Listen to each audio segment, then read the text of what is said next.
Puji Tuhan dan salam sejahtera bagi kita semua. Bertemu lagi dengan saya Yudi Gamiarsi dalam program Renungan Sahabat. Dan saat ini kita akan sama-sama belajar merenungkan firman Tuhan. Firman Tuhan saya ambil dari Ayub 3 ayat 24. Begini bunyi firman Tuhan. Karena ganti rotiku adalah keluh kesahku, dan keluhanku tercurah seperti air. Renungan firman Tuhan saya kasih judul Bergumul Bersama Tuhan.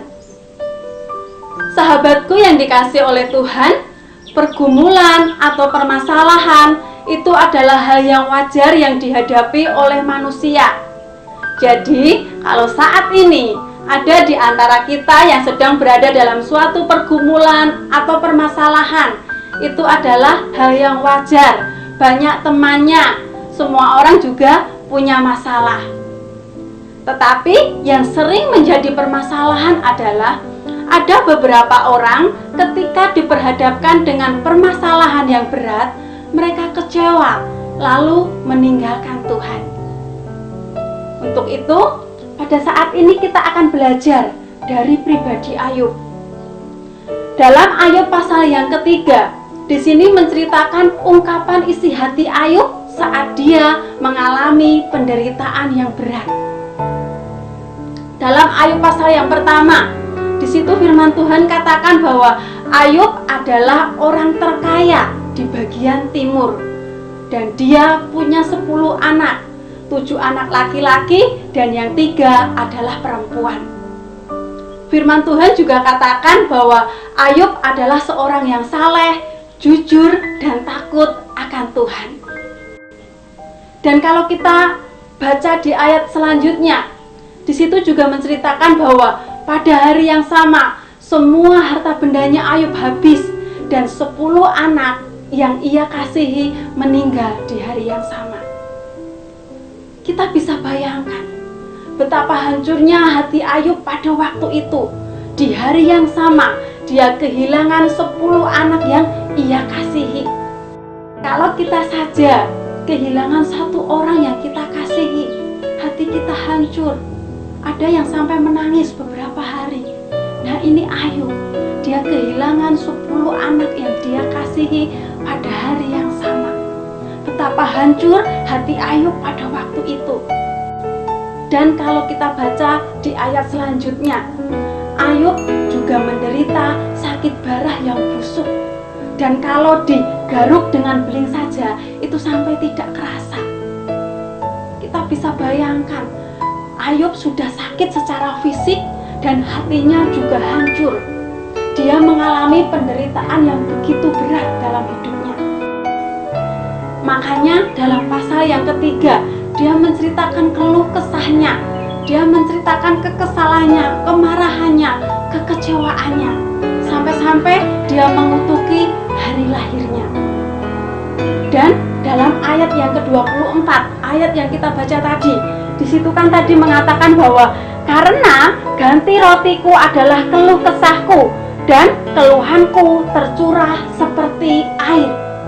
Ini kan bicara bahwa hari-harinya Ayub saat dia mengalami penderitaan, dia selalu mengeluh, dan mengeluh.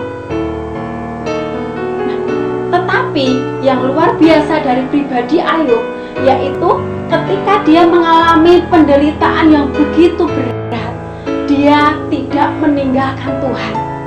Dia menceritakan kekesalannya, kemarahannya, kekecewaannya, keluh kesahnya kepada Tuhan. Ini bicara bahwa saat mengalami penderitaan, Ayub pun tetap mengandalkan Tuhan. Dia tetap melibatkan Tuhan dalam masalah yang dia hadapi. Dan kalau kita baca dalam pasal-pasal berikutnya, dalam pasal 42, di situ menceritakan bahwa kehidupan Ayub dipulihkan 2 kali lipat.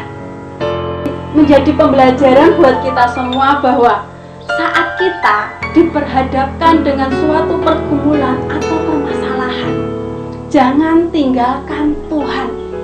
Ceritakan pergumulan kita, permasalahan kita, keluh kesah kita, kekecewaan kita, kekesalan kita itu kepada Tuhan. Percayalah, saat kita ceritakan sama Tuhan, saat kita libatkan Tuhan dalam setiap kehidupan kita, dalam setiap permasalahan kita, ada jawaban yang sudah Tuhan sediakan, ada jalan keluar, ada kemenangan yang Tuhan berikan dalam setiap kehidupan kita. Saya mempunyai sebuah ilustrasi seperti ini. Kita lihat seorang guru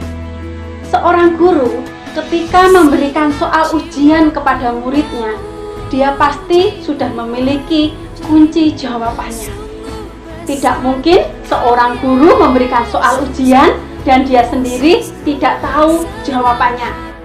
Contoh lagi, sebuah pabrik gembok.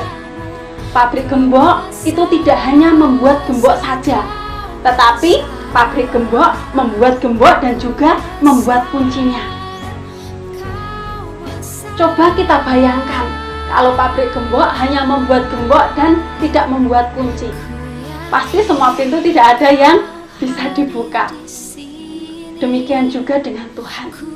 Saat Tuhan izinkan masalah terjadi dalam kehidupan kita, Tuhan pun juga sudah mempunyai kunci jawaban untuk setiap masalah yang kita hadapi.